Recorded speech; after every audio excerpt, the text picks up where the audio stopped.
Hello everyone, Hindi education point YouTube channel में आप सभी का स्वागत है। रास्ता कितना कांटों भरा क्यों ना हो, लेकिन मंजिल का सुख हर दुख को भुला देती है। तो इसी सुविचार के साथ आज की वीडियो है करंट अफेयर पर। और इससे पहले भी weekly current affair, monthly current affair मेरे यूट्यूब चैनल पे है, आप प्लेलिस्ट पे जाके देख सकते हैं। साथ ही यूकेएसएससी यूकेपीएससी द्वारा दी गई अपडेट तथा सामान्य हिंदी और Uttarakhand history, Indian history, motivational lecture और करंट अफेयर से रिलेटेड आपको यूज़फुल वीडियोस इस चैनल में मिल जाएंगी।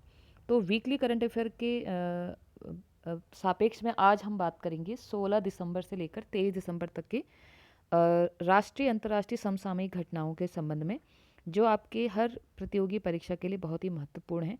प्रश्न थोड़े डिफरेंट होंगे और ये सुनने में थोड़े से आपको कठिन लगेंगे, लेकिन ये किसी ना किसी रूप में क्वेश्चंस के फॉर्म चेंज करके किसी न किसी प्रतियोगी परीक्षा में पूछे जाते हैं।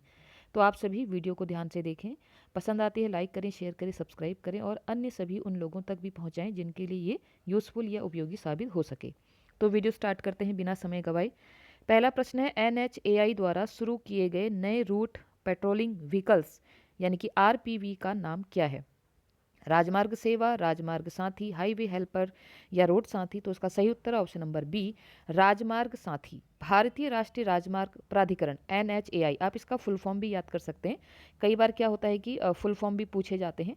राजमार्ग सुरक्षा में सुधार के लिए राजमार्ग साथी नामक उन्नत रूट पेट्रोलिंग व्हीकल्स यानी कि RPV, इसका भी आप फुल फॉर्म याद कर सकते हैं, शुरू करने की योजना बना रहा है। तो यानी कि जो पेट्रोलिंग व्हीकल्स का नाम क्या है, वो है राजमार्ग साथी। अगला प्रश्न है, विजय दिवस यानी कि 16 दिसंबर किस महत्वपूर्ण घटना का स्मरण कराता है? तो हमें एक प्रश्न यहाँ पे और मिलता है कि 16 दिसंबर को कौन सा दिवस मनाया जाता है? विजय दिवस।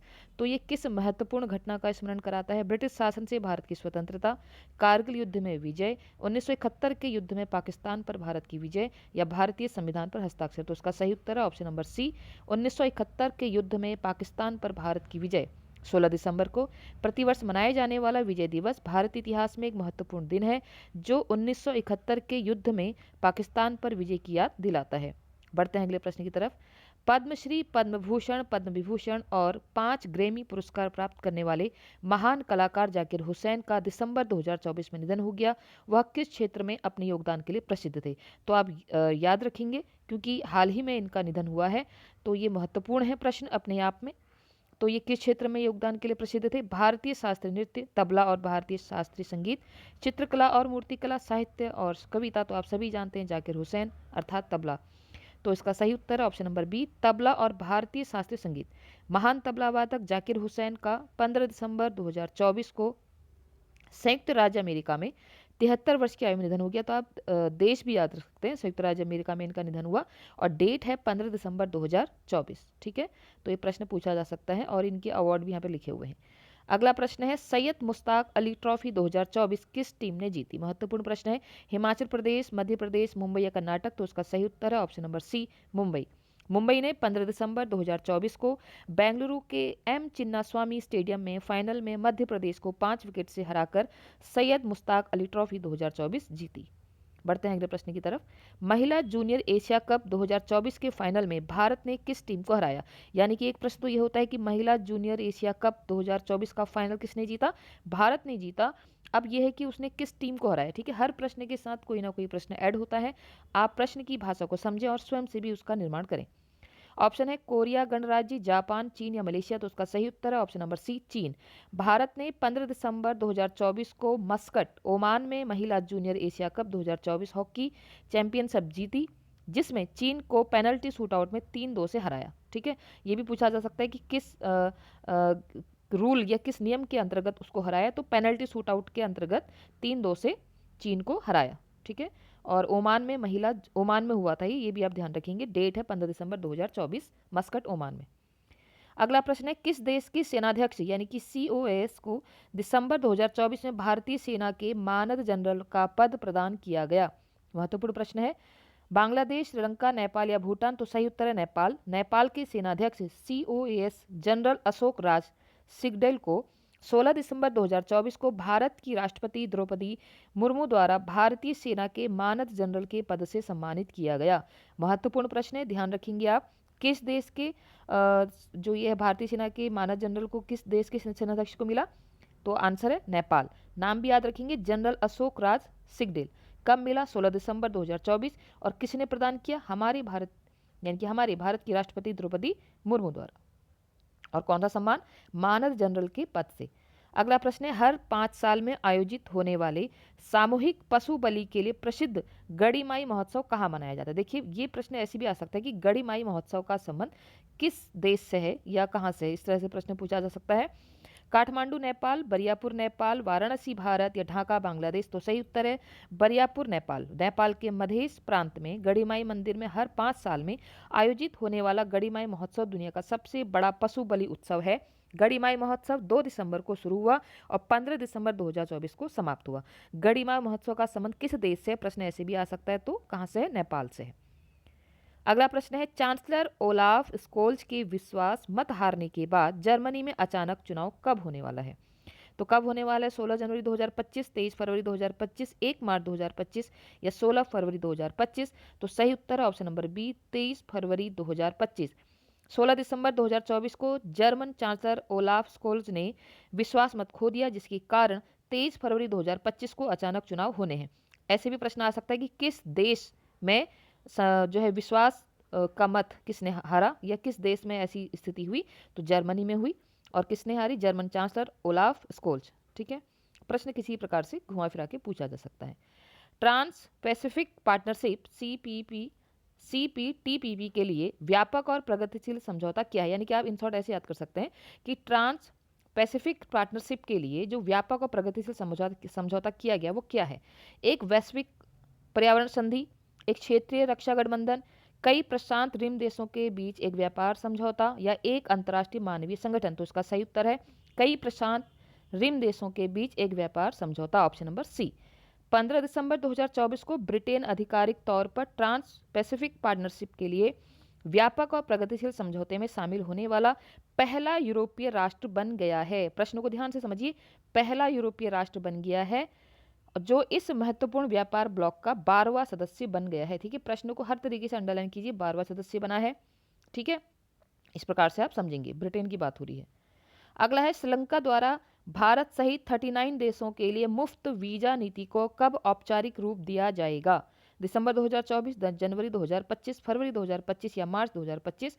तो सही उत्तर ऑप्शन नंबर बी, जनवरी 2025 से भारतीय उन 39 देशों के नागरिकों में शामिल होंगे जो श्रीलंका की यात्रा करने के लिए मुफ्त वीजा के पात्र हैं।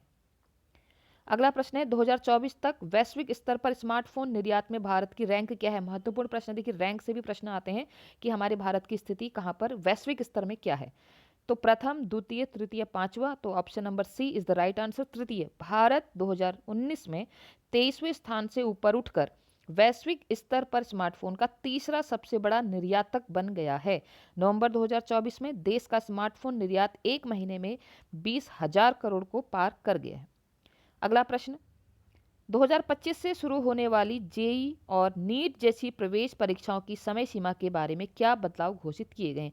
बहुत ही विवादित मुद्दा रहा ये हमारा 2024 में नीट की परीक्षा। तो इसमें अब क्या बदलाव घोषित किए गए इसके संबंध में जानते हैं।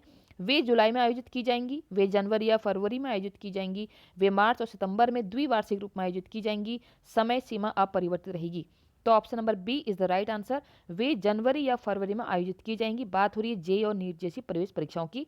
2025 से जेईई और नीट की प्रवेश परीक्षाएं शैक्षणिक वर्ष से पहले होंगी, जो सामान्य जुलाई की समय सीमा से जनवरी या फरवरी में होंगी।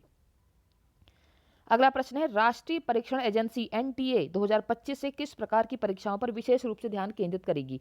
एनटीए भी कहीं ना कहीं संशय की दृष्टि में आ चुका था, सभी आप जानते हैं। जब नीट की परीक्षा के संबंध में आप सभी जानते हैं कैसा विवादित रहा समय। तो भर्ती परीक्षाएं, उच्च शिक्षा संस्थानों के लिए प्रवेश परीक्षाएं, राज्य लोक सेवा परीक्षाएं या बोर्ड परीक्षाएं? तो सही उत्तर है ऑप्शन नंबर बी, उच्च शिक्षा संस्थाओं के लिए प्रवेश परीक्षाएं 2025 से शुरू होकर राष्ट्रीय परीक्षण एजेंसी यानी कि एनटीए केवल उच्च शिक्षा संस्थानों के लिए प्रवेश परीक्षाएं आयोजित करेगी और अब भर्ती परीक्षाएं आयोजित नहीं करेगी। ठीक है, देखिए बहुत ही इंपॉर्टेंट चेंजेस यहाँ पर है। अगला प्रश्न है, संविधान 129वां संशोधन विधेयक 2024 का मुख्य उद्देश्य क्या है? एक नया केंद्र शासित प्रदेश बनाने के लिए संविधान में संशोधन करना, लोकसभा और राज्य विधानसभाओं के लिए एक साथ चुनाव कराना, एक नई मतदान प्रणाली शुरू करना, लोकसभा सीटों की संख्या बढ़ाना? तो इसका सही उत्तर है ऑप्शन नंबर बी, लोकसभा और राज्य विधानसभाओं के लिए एक साथ चुनाव कराना। ये क्या है? ये संविधान का 129वां संशोधन है। ठीक है, 29वां संशोधन है, जिसमें 17 दिसंबर 2024 को सरकार ने व्यापक परामर्श के लिए एक राष्ट्र एक चुनाव, ये मैं आपको पहले भी यूट्यूब चैनल के माध्यम से बता चुकी हूँ, एक राष्ट्र एक चुनाव विधेयक को संयुक्त संसदीय समिति जेपीसी को भेजा। अगला प्रश्न है, भारत का पहला मधुमेह बायो बैंक कहाँ स्थापित किया गया था? बेंगलुरु, मुंबई, चेन्नई या दिल्ली? तो सही उत्तर option number C, Chennai. Bharat ने 17 दिसंबर 2024 को चेन्नई में अपना पहला मधुमेह बायो बैंक स्थापित किया है। अगला प्रश्न है, 2024 में FIDE world under 18 youth rapid और ब्लिट्स दोनों खिताब किसने जीते? Alexander Kripachenko, Dmitry Mochalov, Roman पायरी या प्रणव वेंकटेश? तो सही उत्तर option number D, Pranav Venkatesh. भारतीय ग्रैंड मास्टर प्रणव वेंकटेश ने 17 दिसंबर 2024 को स्लोवेनिया में FIDE world under 18 youth rapid और ब्लिट्स दोनों खिताब जीते हैं। तो नाम याद रखेंगे, प्रणव वेंकटेश की बात हो रही है, ग्रैंड मास्टर प्रणव वेंकटेश। ठीक है, अंडर 18 यूथ रैपिड और ब्लिट्स दोनों खिताब जीते हैं।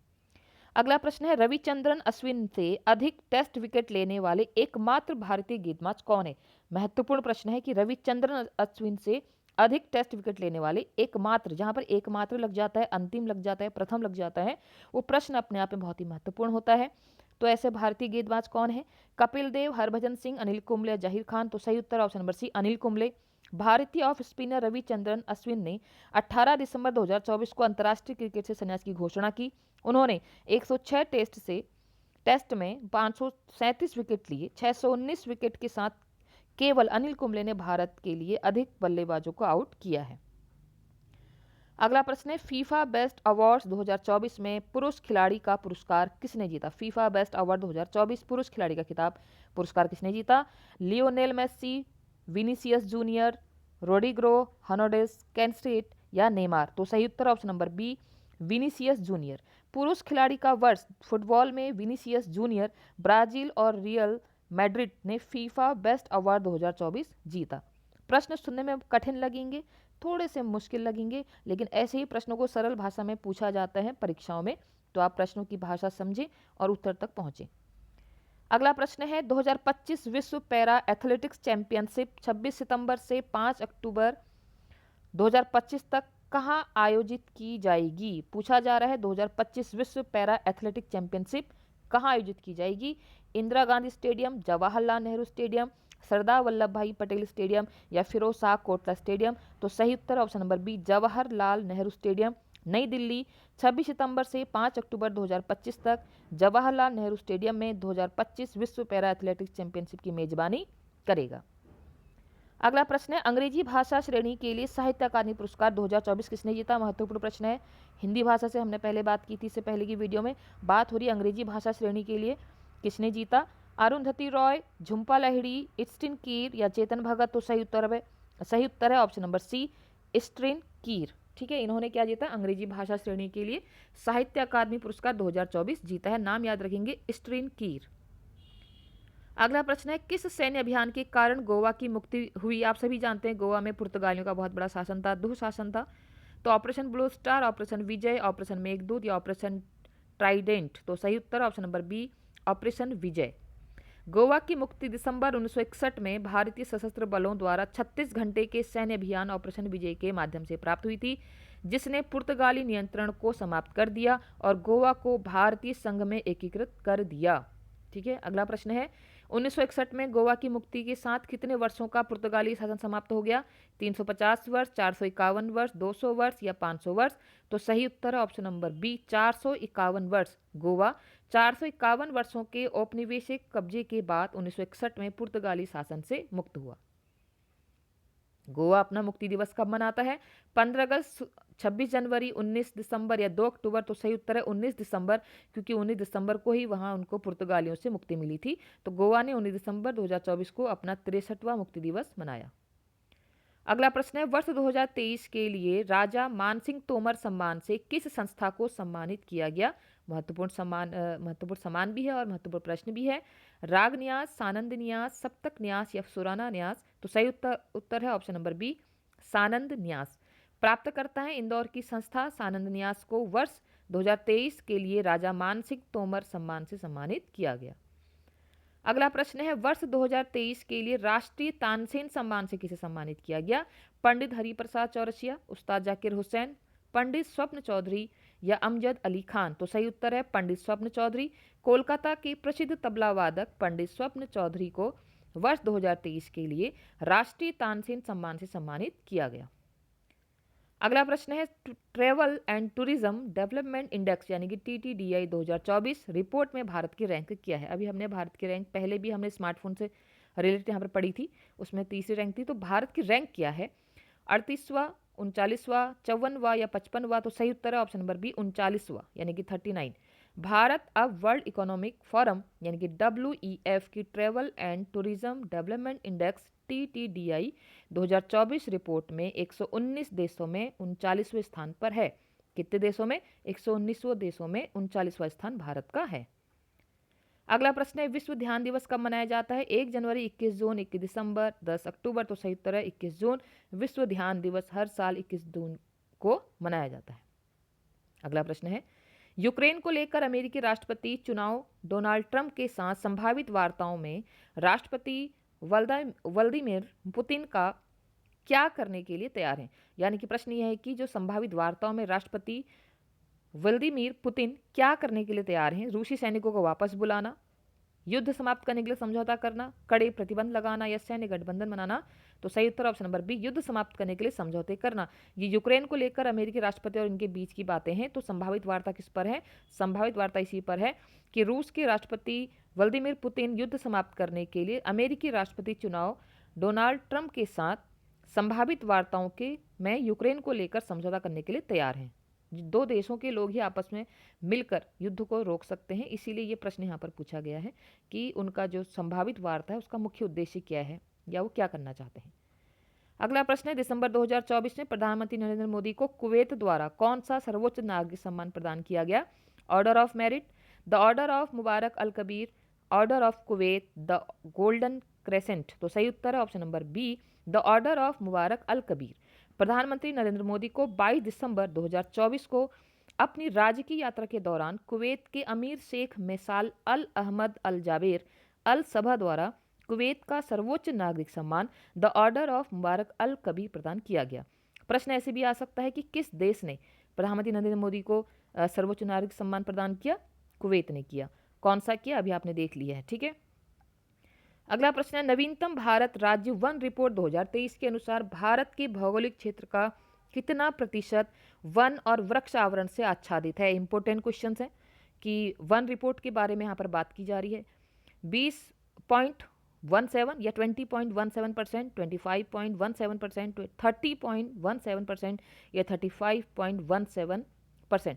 तो सही उत्तर ऑप्शन नंबर बी 25.17%। भारत में कुल वन और वृक्ष आवरण कितना है? 827,357 वर्ग किलोमीटर है, जो देश के भौगोलिक क्षेत्र का 25.17% है।